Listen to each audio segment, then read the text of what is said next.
Vijay sir இப்படி பண்ணுவான்னு நான் கொஞ்சம் கூட எதிர்பார்க்கலைங்க.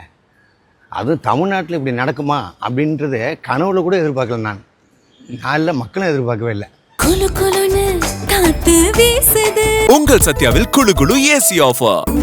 சத்யா ஆச்சி மசாலா. எந்த சமையலும் ருசி தேடும் ரகசியம் 20 ரூபாய்.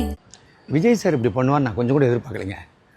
அதுவும் தமிழ்நாட்டில் இப்படி நடக்குமா அப்படின்றது கனவுல கூட எதிர்பார்க்கல. நான் நாளில் மக்களும் எதிர்பார்க்கவே இல்லை.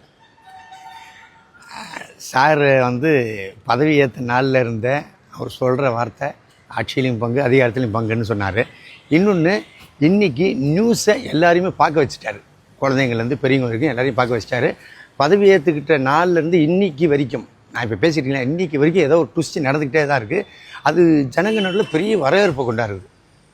இதில் ரொம்ப ரெட்டிப்பு சந்தோஷம் என்னென்னா, சில சமுதாயத்தில் இருக்கிறவங்க நம்மளால் இது பண்ண முடியுமா, நம்ம அடுத்த லெவலுக்கு வர முடியுமா அப்படின்னு நினைக்கிறாங்க.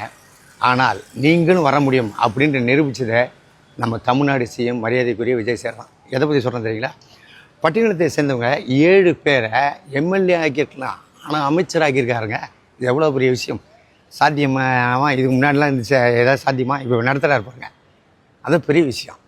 அதே மாதிரி பார்த்திங்கன்னா, அந்த இப்பவும் ஒருத்தருக்கு ரெஸ்பெக்ட் எப்படி கொடுக்குறாரு என்னன்றது நம்ம டெய்லி பார்க்குறோம். ஓகேங்களா?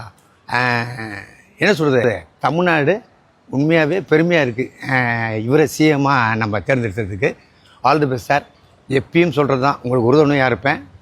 இந்த வீடியோ உங்களுக்கு பிடிச்சிருந்தா மறக்காமல் லைக் பண்ணுங்கள், ஷேர் பண்ணுங்கள். இதே மாதிரி தொடர்ந்து நிறைய இன்ட்ரெஸ்டிங்கான வீடியோஸ் பார்க்க வி டாக்கீஸ் சேனலை சப்ஸ்கிரைப் பண்ணுங்கள்.